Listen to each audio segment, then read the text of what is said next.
स्वागत है आप सभी का हमारे यूट्यूब चैनल पे। तो आज हम लेकर आए हैं हिंदी का मॉडल सेट जो एग्जाम की दृष्टि से बहुत ही महत्वपूर्ण है। अगर इस वीडियो को देख लेते हैं तो निश्चित है कि 80 को क्वेश्चन अवश्य बन जाएगा। ठीक है, चलिए अब क्वेश्चन को देखते हैं। क्वेश्चन नंबर एक नंबर जो प्रश्न लिखा है कि उच्चतर शिक्षा के लिए भीमराव अम्बेडकर किस देश में गए, तो इस क्वेश्चन का राइट आंसर हो जाएगा option D.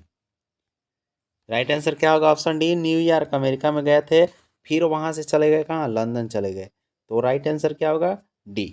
Next question, question number 2 लिखा कि जाति पाति तोड़कर मंडल का वार्षिक सम्मेलन किस वर्ष हुआ, तो इसका राइट आंसर हो जाएगा 1936, ऑप्शन बी।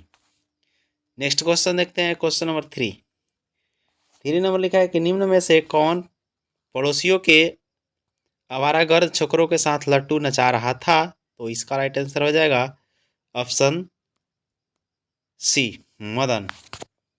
सी राइट आंसर होगा, मदन। नेक्स्ट क्वेश्चन को देखते हैं। क्वेश्चन नंबर 4 नंबर लिखा है कि भारत से हम क्या सीखे शीर्षक पाठ साहित्य की कौन सी विद्या है, तो इसका राइट आंसर हो जाएगा ऑप्शन डी, ये जो है भाषण है। नेक्स्ट क्वेश्चन, क्वेश्चन नंबर 5 लिखा है कि चंद्रलेख नामक उपन्यास किस लेखक की रचना है।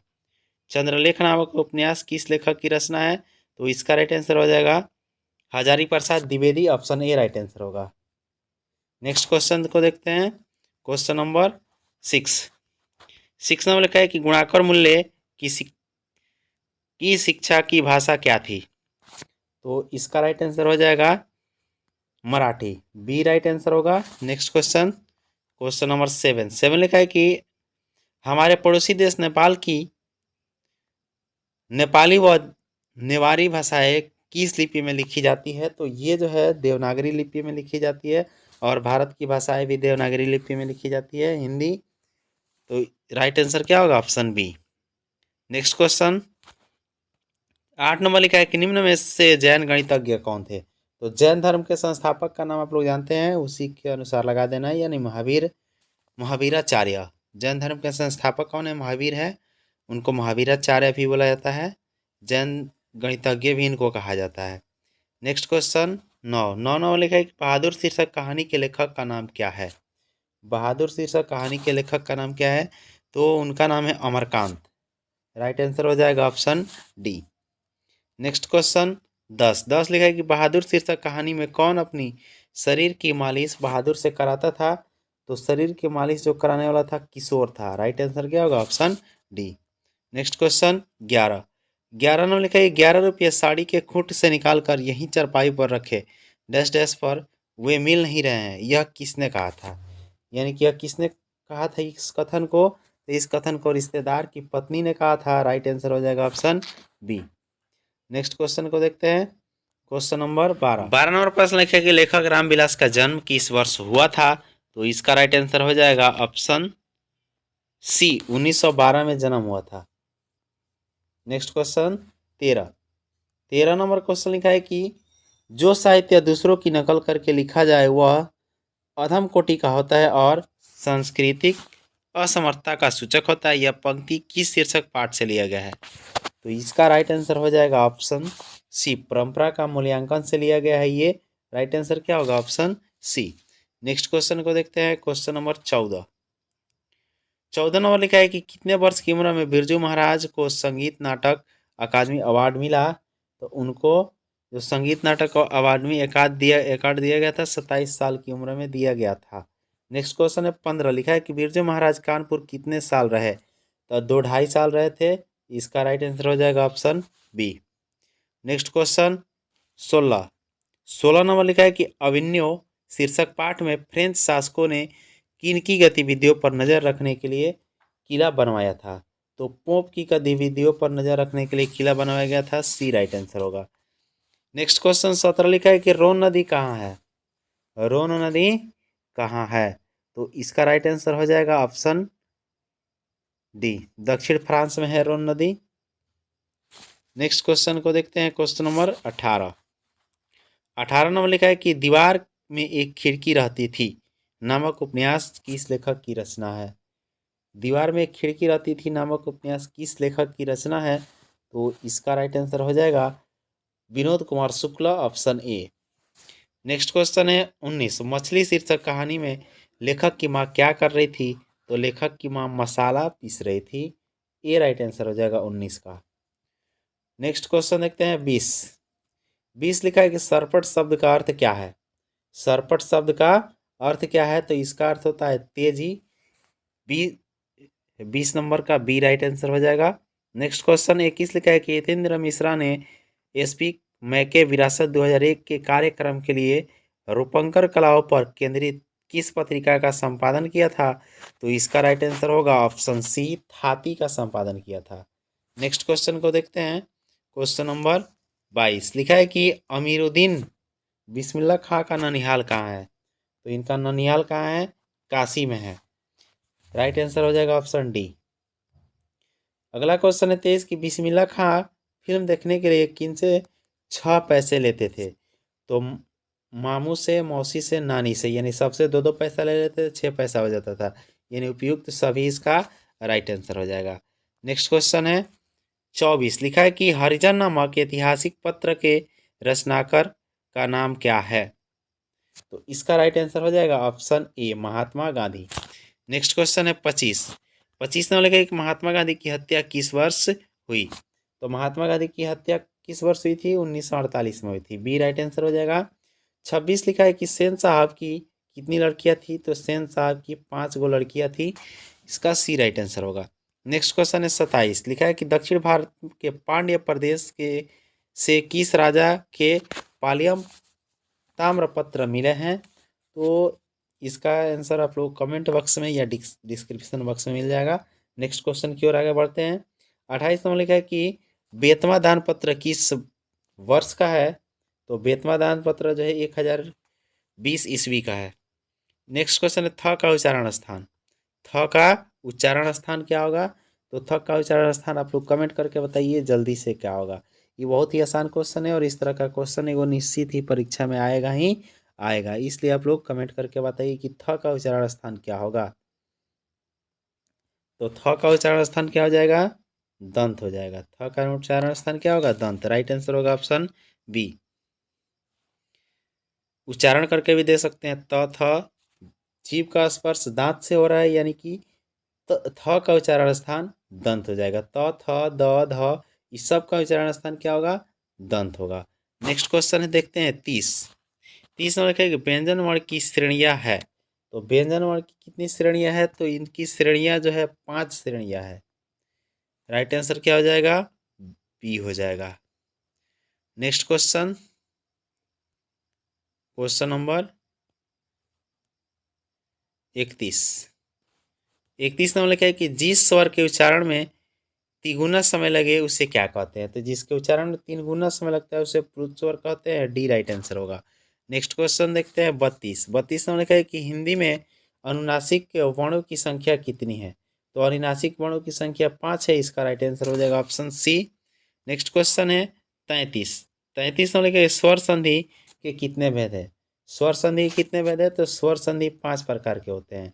इसमें स्वर संधि की बात किया गया तो स्वर संधि 5 प्रकार के होते हैं, और केवल संधि की बात किया गया होता है तो संधि कितना 3 प्रकार के होता है। नेक्स्ट क्वेश्चन देखते हैं 34 लिखा है कि दुष्कर शब्द का संधि विच्छेद क्या होगा? तो दुष्कर शब्द का संधि विच्छेद क्या होगा? इसका सी राइट आंसर होगा, दु प्लस कर, दुष्कर। नेक्स्ट क्वेश्चन को देखते हैं 35 में लिखा है कि यर और ल व कौन व्यंजन कहलाते हैं? तो यर और ल व जो होता है अंतस्थ व्यंजन कहलाता है। इसका डी राइट आंसर होगा। नेक्स्ट क्वेश्चन है 36 लिखा है कि निम्न में से शुद्ध शब्द कौन है? तो शुद्ध शब्द कौन है? तो इसका सी राइट आंसर हो जाएगा, घनिष्ठ शुद्ध शब्द है। नेक्स्ट क्वेश्चन है क्वेश्चन नंबर 37 से कि मनुज शब्द में उपसर्ग क्या है? तो मनुज शब्द में मन उपसर्ग होता है। तो इसका राइट आंसर हो जाएगा ऑप्शन सी। नेक्स्ट क्वेश्चन है 38 लिखा है कि निम्न चिन्हों में प्रश्नवाचक चिन्ह कौन है?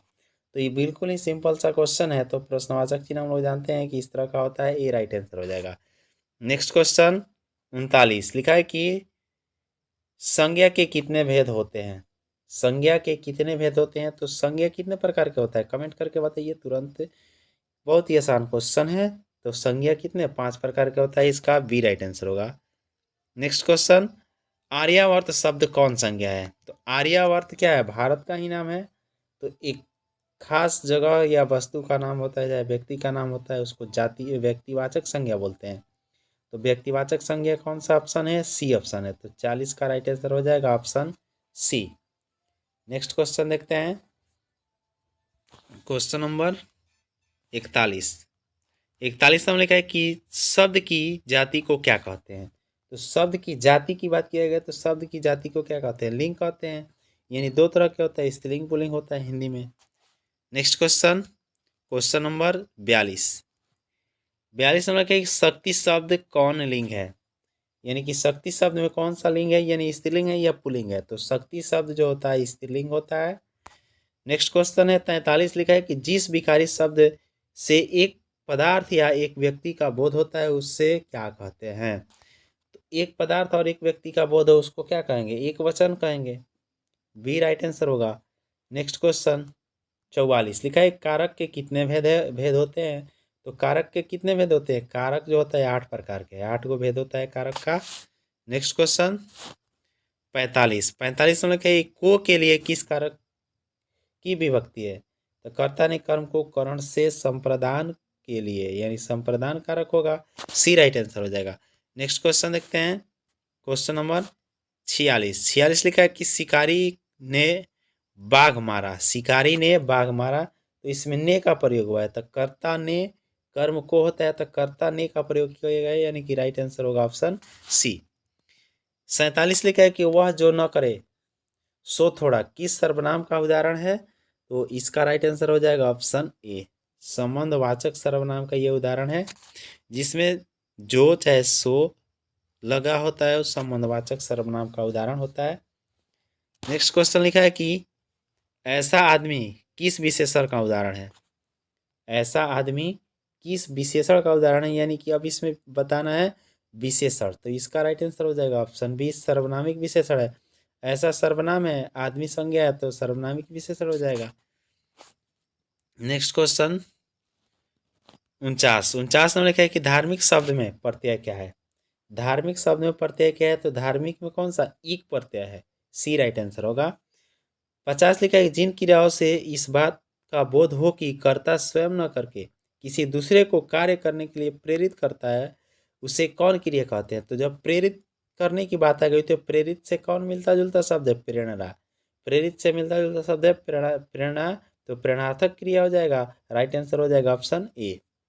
नेक्स्ट क्वेश्चन है क्वेश्चन नंबर 51 लिखा है कि मैं घड़ा भरता हूँ किस क्रिया का उदाहरण है? मैं घड़ा भरता हूँ किस क्रिया का उदाहरण है? तो ये जो है सकर्मक क्रिया का उदाहरण है। इसका राइट आंसर होगा ऑप्शन सी। नेक्स्ट क्वेश्चन को देखते हैं, क्वेश्चन नंबर 52 लिखा है कि भूत शब्द में प्रत्यय क्या है? भूत शब्द में कौन सा प्रत्यय लगा हुआ है? तो इसको आप लोग कमेंट करके बताइए। तो 52 का राइट आंसर क्या हो जाएगा? भूत शब्द में कौन सा प्रत्यय लगा हुआ है? तो इसका राइट आंसर हो जाएगा कत प्रत्यय लगा हुआ है। भू प्लस कत भूत होता है, ठीक है। नेक्स्ट क्वेश्चन है 53, लिखा है कि अन्याय शब्द का विशेषण क्या होगा? तो अन्याय का विशेषण अन्यायी होगा। सी राइट आंसर हो जाएगा। नेक्स्ट क्वेश्चन है 54, लिखा है कि बाहरी वेशभूषा पूजा पाठ और कर्मकांड के स्थान पर सरल सच्चे हृदय से राम नाम की कीर्तन बल गुरु नानक के किस पद में दिया गया है? तो इसका राइट आंसर हो जाएगा ऑप्शन ए, प्रथम पद में दिया गया है। नेक्स्ट क्वेश्चन को देखते हैं, क्वेश्चन नंबर 55 में लिखा है कि असादी वार किसकी रचना है? असादी वार किसकी रचना है? तो इसका राइट आंसर हो जाएगा ऑप्शन डी, गुरु नानक की रचना है। अगला क्वेश्चन है 56, लिखा है कि शिखा शब्द का अर्थ क्या है? शिखा शब्द का अर्थ क्या है? तो शिखा शब्द का अर्थ होता है चोटी। 57 लिखा है प्रेम यानी श्री राधिका शीर्षक दोहे के रचनाकार कौन है? तो इसके रचनाकार रसखान। नेक्स्ट क्वेश्चन 58 लिखा है कि निम्न में से किस कवि की सवैया और घनाक्षरी अत्यंत प्रसिद्ध है? तो इसका राइट आंसर हो जाएगा ऑप्शन 58 का राइट आंसर हो जाएगा ऑप्शन सी, घनानंद की है। नेक्स्ट क्वेश्चन, क्वेश्चन नंबर 59 लिखा है प्रेम मार्ग का ऐसा प्रमेय और थीर पथिक तथा जवादानी का ऐसा दवा रखने वाला ब्रज भाषा का दूसरा कवि नहीं हुआ। कवि घनानंद के बारे में किसने कहा? तो इसका राइट आंसर हो जाएगा आचार्य रामचंद्र शुक्ल ने कहा। नेक्स्ट राइट आंसर भी होगा। नेक्स्ट क्वेश्चन है 60 लिखा है कि कवि घनानंद अपने आंसुओं को कहाँ पहुँचाना चाहते हैं। कवि घनानंद अपने आंसुओं को कहाँ पहुँचाना चाहते हैं, तो सुजान के आंगन में पहुँचाना चाहते हैं। सी राइट आंसर होगा। 61 लिखा है कि कौन कवि काव्य और जीवन दोनों में भारतेंदु और हरिश्चंद्र को अपना आदर्श मानते थे, तो इसका राइट आंसर हो जाएगा option D, Badri Narayan Chaudhary Premghan. Next question देखते हैं 62 लिखा है कि स्वर्णधुली शीर्षक काव्य किसकी रचना है। स्वर्णधुली शीर्षक काव्य किसकी रचना है, तो इसका राइट आंसर हो जाएगा ऑप्शन डी, सुमित्रा नंदन पंत की रचना है। नेक्स्ट क्वेश्चन है 63, आत्मजयी नामक प्रबंध काव्य किसकी रचना है, तो इसका राइट आंसर होगा ऑप्शन बी, कुंवर नारायण की ये रचना है आत्मजयी। नेक्स्ट क्वेश्चन है 64 लिखा है कि दो राह समय के रथ का घर घर नाद सुनो सिंहासन खाली करो की जनता आती है। यह पंक्ति किस शीर्षक कविता से ली गई है, तो यह पंक्ति जो है जनतंत्र का जन्म से लिया गया है। राइट आंसर हो जाएगा option C. Next question 65 number लिखा है सच्चिदानंद हीरानंद बत्स्यायन अज्ञा की कविता निम्न में से कौन है, तो इसका राइट आंसर हो जाएगा option D, Hiroshima. Next question number 66 number question लिखा है कि हिरोशिमा शीर्षक कविता में जली हुई छाया किसकी साक्षी है, तो जली हुई छाया किसकी साक्षी है, मानव की साक्षी है। ये राइट आंसर होगा। नेक्स्ट क्वेश्चन है 67 नंबर लिखा है कि एक वृक्ष की हत्या शीर्षक कविता में कौन हमेशा चौकन्ना रहता है, तो सैनिक हमेशा चौकन्ना रहता है। सी राइट आंसर होगा। नेक्स्ट क्वेश्चन देखते हैं 68 लिखा है कि कवि बीरेन डंगवाल का जन्म किस वर्ष हुआ। कवि बीरेन डंगवाल का जन्म किस वर्ष हुआ, तो इसका राइट आंसर हो जाएगा 1947। ये राइट आंसर होगा। हमारी नींद शीर्षक कविता में किसने बीज की फूली हुई छत के भीतर से धकेलना शुरू किया, तो इसका राइट आंसर होगा ऑप्शन सी, अंकुर ने।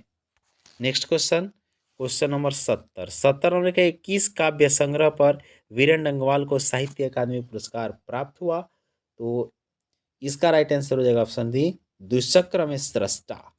नेक्स्ट क्वेश्चन 71 नंबर का है कि स्त्रीत्व का मानचित्र नामक आलोचना किसकी रचना है, तो इसका राइट आंसर हो जाएगा ऑप्शन डी, अनामिका की रचना है। नेक्स्ट क्वेश्चन है क्वेश्चन नंबर 72 नंबर का कवित्री अनामिका का जन्म कहाँ हुआ, तो इनका जन्म बिहार में हुआ था। अपने बिहार की थी ये कवित्री अनामिका। नेक्स्ट क्वेश्चन है 73 नंबर का श्रीनिवास को साहित्य अकादमी पुरस्कार किस वर्ष पुरस्कृत किया गया, यानी साहित्य अकादमी पुरस्कार कब इनको दिया गया, तो इसका कन्फर्म आंसर नहीं हो पाया है, इसलिए इसको आप लोगों को कमेंट बॉक्स में आंसर मिल जाएगा। नेक्स्ट क्वेश्चन है 74 लिखा है कि दही वाली मंगवा 74 क्वेश्चन लिखा है कि दही वाली मंगवा शीर्षक कहानी का अनुवाद किसने किया, तो दही वाली मंगवा शीर्षक कहानी का अनुवाद किसने किया, तो बी.आर. नारायण ने किया था। बी राइट आंसर होगा। 75 में लिखा है कि ढाते विश्वास शीर्षक कहानी के लेखक का नाम क्या है, इनका नाम है सतकोड़ी होता। बी राइट आंसर होगा इसका भी। नेक्स्ट क्वेश्चन 76 में लिखा है कि पिछले कई दिनों से लगातार बारिश होते देख लक्ष्मी को क्या लग रहा था, तो लक्ष्मी को लग रहा था कि बाढ़ आएगी। सी राइट आंसर होगा।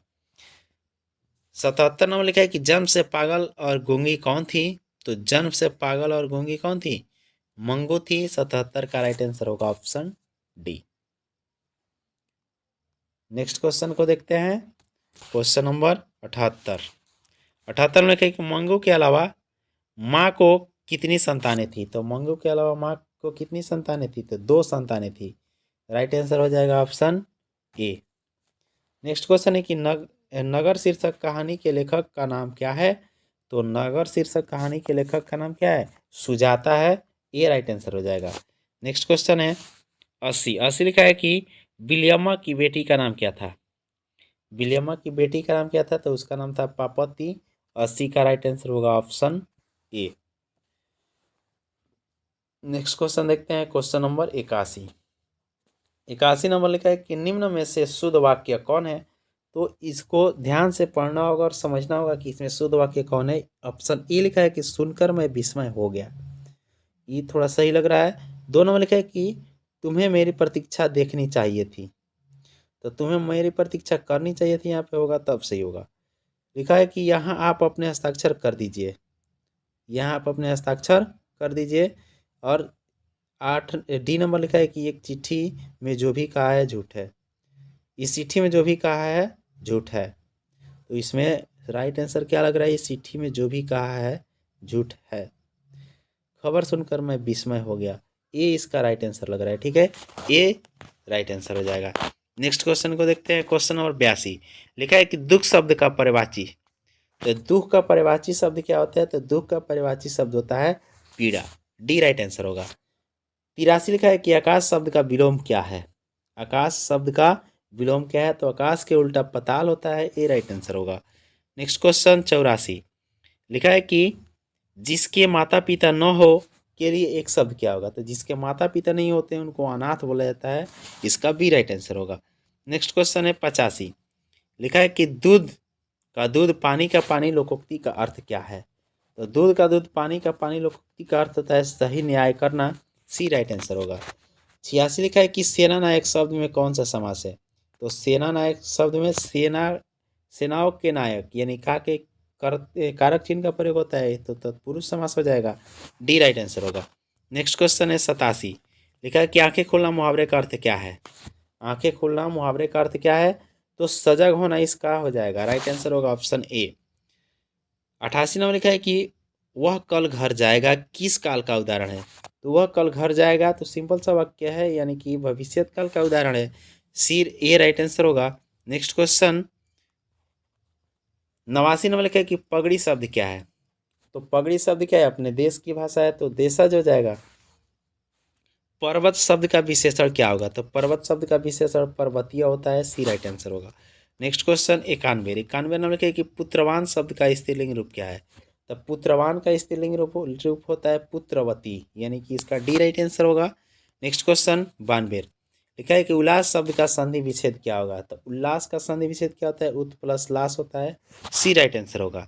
93 लिखा है कि रात को पहरा देना कौन पदबंध है, तो रात को पहरा देना कौन सा पदबंध है, तो इसका राइट आंसर हो जाएगा ऑप्शन सी संज्ञा पदबंध है। नेक्स्ट क्वेश्चन नंबर 94 लिखा है कि परिश्रमी छात्र अवश्य सफल होंगे किस वाक्य का उदाहरण है, तो ये सरल वाक्य है, बी राइट आंसर होगा। नेक्स्ट क्वेश्चन है कि कांटा शब्द का विशेषण क्या होगा, तो कांटा शब्द का विशेषण हो जाएगा क्या, कंटीला, बी राइट आंसर होगा। नेक्स्ट क्वेश्चन है 96 नंबर क्वेश्चन लिखा है कि सजावट शब्द में प्रत्यय क्या है, तो सजावट शब्द में प्रत्यय क्या होगा, तो सजावट शब्द में वट प्रत्यय होगा, सजा प्लस वट यानी सजावट हो जाएगा, वट प्रत्यय होगा, डी राइट आंसर होगा। नेक्स्ट क्वेश्चन नंबर 97 लिखा है कि कुसंगति शब्द का विलोम क्या होगा, सुसंगति शब्द का विलोम क्या होगा, तो सुसंगति का विलोम हो जाता है कुसंगति, डी राइट आंसर होगा। नेक्स्ट क्वेश्चन है 98 में लिखा है कि महात्मा शब्द में कौन समास है, तो महात्मा का विग्रह क्या है, महान है जो आत्मा, तो जिसमें है जो का प्रयोग हो गया उसको समझ लीजिएगा कि कर्मधारय समास होगा, ए राइट आंसर होगा। नेक्स्ट क्वेश्चन है 99 में लिखा है कि उद्गम का संधि विच्छेद क्या होगा, उद्गम का संधि विच्छेद क्या होगा, तो उद्गम का संधि विच्छेद होगा उत प्लस गम, यानी कि बी राइट आंसर हो जाएगा। लास्ट क्वेश्चन है 100 लिखा है कि भ का उच्चारण स्थान क्या है, भ का उच्चारण स्थान क्या है, तो भ का उच्चारण स्थान होता है ओष्ठ, प फ ब भ ये सब का उच्चारण स्थान क्या होगा, ओष्ठ होगा। तो ये 100 गो ऑब्जेक्टिव जो प्रश्न आप लोग देखे ये बहुत ही इंपॉर्टेंट प्रश्न था, इसको आप लोग सही तरीक़े से एक बार और देख लीजिएगा ताकि प्रश्न न छूटे। सब्जेक्टिव प्रश्नों की तरफ भी ध्यान दे देते हैं, समझ लीजिए कि किस प्रकार से आएगा परीक्षा में प्रश्न। तो लिखा है कि निम्नलिखित गद्यांशों में से किसी एक गद्यांश को पढ़कर नीचे दिए गए प्रश्नों के उत्तर दें, प्रत्येक प्रश्न 2 अंकों का होगा, यानी कि जो गद्यांश ये दिया गया है इसको पढ़ना है और इसको पढ़ने के बाद ये जो क्वेश्चन दिया गया है इस क्वेश्चन का उत्तर देना है। प्रत्येक प्रश्न का आंसर के लिए कितना 2 अंक मिलेगा। ये ख नंबर का ध्यान से इसको पढ़ करके उत्तर देना है। उसके बाद 2 नंबर प्रश्न लिखे कि निम्नलिखित गद्यांशों में से किसी एक गद्यांश को पढ़कर नीचे दिए गए प्रश्नों के उत्तर दें। यानी कि किसी एक गद्यांश को ही पढ़ना है। जैसे ये 1 नंबर क्वेश्चन में जो दिया गया है, ये क हो गया और ये ख हो गया, तो किसी एक गद्यांश को पढ़कर उसका उत्तर देना है। जैसे मान लीजिए कि इसको पढ़ रहे हैं, इस गद्यांश को, तो ये वाला क्वेश्चन है, इसका उत्तर देना होगा। और ख वाला पढ़ रहे हैं तो ख वाला का ये क्वेश्चन है, इसका उत्तर देना होगा। तो इसमें से किसी एक को ही सॉल्व करना है और जो क्वेश्चन है ये सभी क्वेश्चन को बनाना है। और 2 नंबर में दिया ये भी गद्यांश है, ये इस गद्यांश को पढ़ने के बाद इसका उत्तर दे सकते हैं क्वेश्चन का।